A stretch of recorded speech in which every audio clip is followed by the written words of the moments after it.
everybody. Welcome back to Breakfast with Bob from CLASH Daytona. My name is Bob Babbitt. We're brought to you by the NASCAR Foundation, Daytona International Speedway, USA Triathlon, Aquasphere, and, of course, Varlo. Our next guest, Angelica Olmo from Italy. Yeah, from Italy. I'm full Italian. How are you? I'm good. Happy to be here. Well, and this is your first long-distance triathlon. Yes. Try something new, and it's a fast one. It's a hard one and fast one. Yeah. So when I look and I see, 2016 WTS Hamburg, and then Hamburg again in 2018, then 19, 7th in Bermuda, 12th at Leeds, and then Olympic Games. Yeah. And that was not a happy time for you. No, but I think I never shown my real level. In 2019 is the only year I could show a bit like what I was capable of. And then I had, with also COVID and stuff, I had a bit of hard times. Sure. Also in 2019 I had a bit of problems. They said I maybe had a heart problem and stuff. Oh. So I had to do a stop for a bit of time. Yes. So then in 2020 I was more than ready, and COVID stopped us. And 2021 wasn't my best year, but I think the best is yet to come. But you were able to go to the Olympics. Yeah, like a dream come true. A dream come true, right? Yeah. You had the Olympic experience, and obviously, but triathlon did have spectators there. Yeah, a little bit, Yes. but our day was raining a lot, Yes. so there was less people on the course. Yes. It was still the Olympic Games. I think without COVID would have been better, but yes, it was the Olympics. It's the Olympics. You had a goal.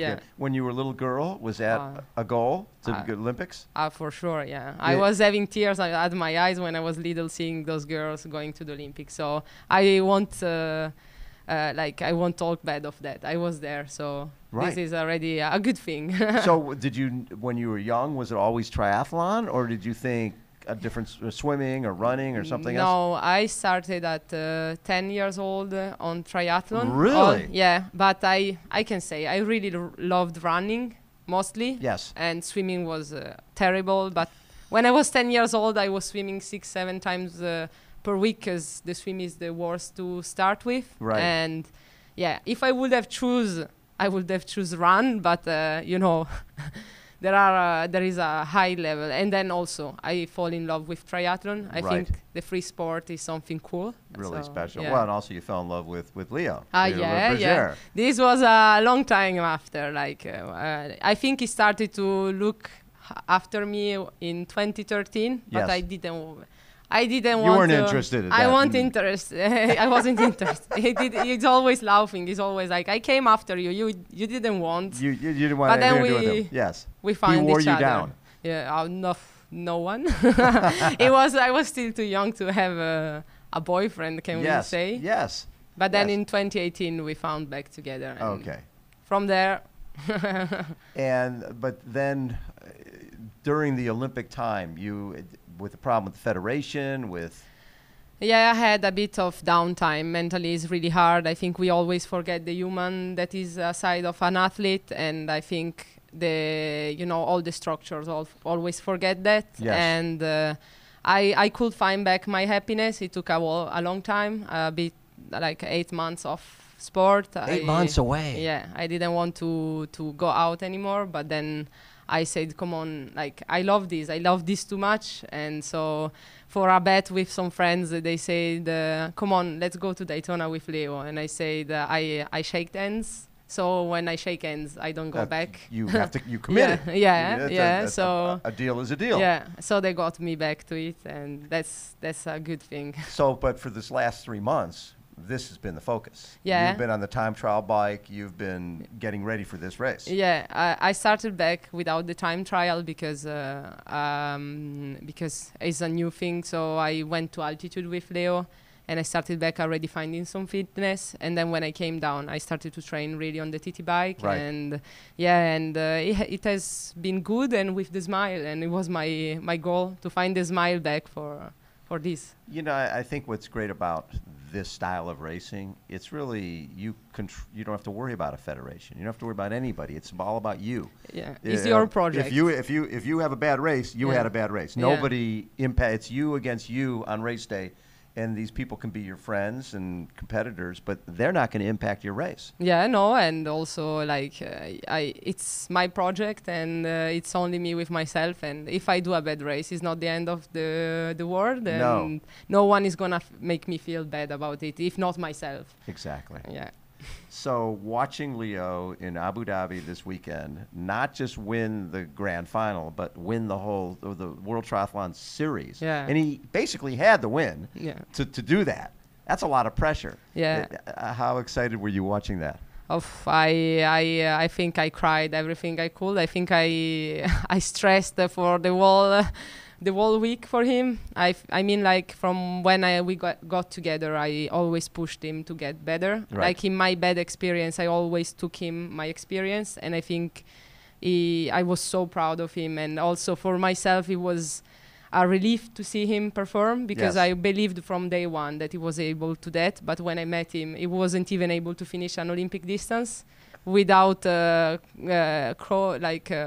walking at the end. Really? Yeah. Leo is. I found him with a lot of he had nutrition problems, because he had some intestinal problems and stuff. And so I started at the beginning. I was quiet, and then I started to push him. And I mean, like I can be a hard girlfriend. Really? I am a really hard girlfriend. I think sometimes I was feeling sorry for him, because I was really going direct. Yes. But I think it helped him to finally. Tough love. Yeah, and also I think like he had the stars with him. I think the stars aligned on Saturday, and it was crazy. Yeah. It was so fun to watch. Yeah. He was just on fire, and it was you saw that the lead was going down towards the end there, and you're like, then all of a sudden, like he had another gear, and just he won. He won everything. But winning the race, I think after 5K, understood that he was under control, and I was like.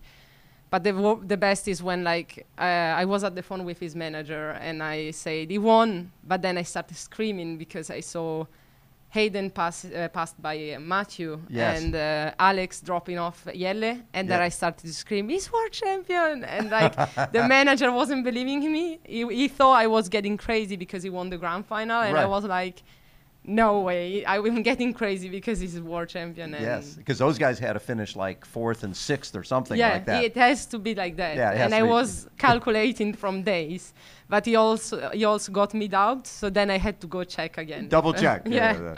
So you mentioned earlier about heart issue. Yeah. When was that diagnosed, and how have you dealt with it? No, at the end wasn't nothing really serious. Okay. Yeah, it was in 2019. I think I had with the summer heat, I had a dehydration, and because I said I was racing in Hamburg, the hospital got scared. So they told me, we think you have an issue. It's a really hard issue. So then I had to do a lot of checks. Right. So also mentally was really hard, because when they tell you that, even if others tell you, no, it's not worth it, you shouldn't race. And so it took a bit of time, but at the end I understood there was nothing. And, I think doctors with athletes are always really careful. Yes. Yeah, we saw Vincent this year, and I think they must be careful with it, but also sometimes don't make too much, Right. Well, it's hard because they're not used to working with athletes. They're used to working with general population, and is that the problem? I went to an hospital. They weren't used to have they saw your heart rate's too low. Yes, they told me that. And I was like, I have this from when I'm 12. It's not a problem. Oh, so that is an issue we've seen for a long time, because you'll find people with a resting heart rate in their 40s, right? And then even less. Oh my God! And in high 30s and the 40s, and the doctors just freak out. Yeah. Right? They're used to seeing resting heart rate in the 80s. But it's normal. How much we train and how much we push the endurance further, I think is normal too. As you've made the move to the longer distance, are you enjoying the training? Yeah, but it has been really fun, but at the same time really hard, because when you have to think that here in Daytona mostly is flat for 60K, so you will never stop riding. You will never get out of the saddle. You can't you never get out of the saddle or stop pedaling. No. And Leo on Saturday after the race, he called me and he said, after the race, Gustav told me that Daytona was one of the hardest races he did, and I was like, whew. I didn't choose an easy one, but I'm happy. I don't like easy stuff. I like to. You like hard stuff. Yeah, yeah. So next year, will the goal be to focus on this distance, this challenge, clash, PTO type of racing? Yeah, I think so, and I think I would really enjoy to try to race at this type of level and like high level and see what I can do. But I think I still have a little adaptation time, but you've got plenty of time. I'm enjoying it. So it's fast and it's nice. Yeah. Good for you. And then being a social person, yeah, you know, with ITU type style of racing, you know, everybody has their game face on and people don't talk to each other, and that's not you. I'm the kind of person that is really annoying, that before a race I even talk at the if you're getting ready for the swim on the pontoon and everything, and I think people sometimes it's like, oh, shut up, but I'm like, I think it's my way to get the stress away. Exactly. And I always like to have a smile on my face, and just like, it's a triathlon race. We do it for fun. We don't do it to, it's my way to get into race mentality, yes. Yeah, good for you. Such a pleasure to get to meet you, and hopefully we'll be doing more and more of this over time. But for sure, we will. I love it. Angie Olmo has been our guest. Angie, have the best race ever on Friday. Thank you so much, Bob. Angie Olmo has been our guest, everybody. Again, hold on. We will be right back.